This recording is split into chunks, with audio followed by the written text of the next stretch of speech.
asalaamu calaykum saaxiibayaal kusoo dhawaada barnaamijka taxanaha tobanleyda qaybtiisii koowaad. haddii ay tahay markaagii kugu horeysay fadlan beejka leeg saaro oo follow dheh si aad ula socoto muuqaaladeena xiga.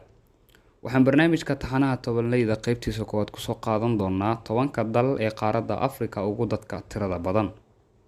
waxaa kaalinta koowaad ku jira dalka Nigeria. dalka Nigeria waa dal ku yaal galbeedka qaaradda Afrika. caasimadda dalku waa magaalada Abuja. tirada dadka ku nool dalkan ayaa lagu qiyaasaa inay tahay 206,309,589. waxaa kaalinta labaad ku jira dalka Ethiopia. waa dal ku yaal geeska Afrika. caasimadda dalku waa magaalada Addis Ababa. tirada dadka ku nool dalkan ayaa lagu qiyaasaa inay tahay 114,963,588. waxaa kaalinta saddexaad ku jira dalka Masar. waa dal ku yaala waqooyiga qaaradda Afrika. caasimadda dalku waa magaalada Qaahira. tirada dadka ku nool dalkan ayaa lagu qiyaasaa inay tahay 89,561,403. waxaa kaalinta afaraad ku jira dalka DR Congo. waa dal ku yaala bartamaha qaaradda Afrika.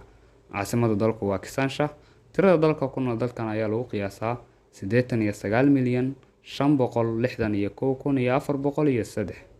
waxaa kaalinta shanaad ku jira dalka South Africa. waa dal ku yaala koonfurta hoose ee qaaradda Afrika. caasimadda dalku waa magaalada Pretoria. tirada dadka ku nool dalkan ayaa lagu qiyaasaa inay tahay 59,734,218. waxaa kaalinta lixaad ku jira dalka Tanzania. waa dal madax bannaan oo ku yaala bariga Afrika. caasimadda dalka waa Dodoma. tirada dadka ku nool dalkan waxaa lagu qiyaasaa 59,308,690. waxaa kaalinta toddobaad ku jira dalka Kenya. waa dal ku yaala bariga Afrika. caasimadda dalku waa magaalada Nairobi. tirada dadka ku nool dalkan waxaa lagu qiyaasaa 53,771,296. waxaa kaalinta sideedaad ku jira dalka Uganda. waa dal ku yaala bariga Afrika. caasimadda dalku waa magaalada Kampala. tirada dadka ku nool dalkan waxaa lagu qiyaasaa 45,741,167. waxaa kaalinta sagaalaad ku jira dalka Algeria. waa dal ku yaala waqooyiga Afrika. caasimadda dalku waa magaalada Algiers.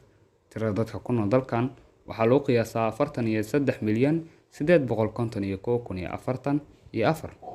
waxaa kaalinta tobanaad ku jira dalka Suudaan. waa dal ku yaala waqooyiga Afrika. caasimadda dalku waa magaalada Khartoum. tirada dadka ku nool dalkani waxaa lagu qiyaasaa 43,849,260. mahadsanidin. haddii aad ka heshay muuqaalka fadlan share dheh oo la wadaag asxaabtaada. mahadsanid.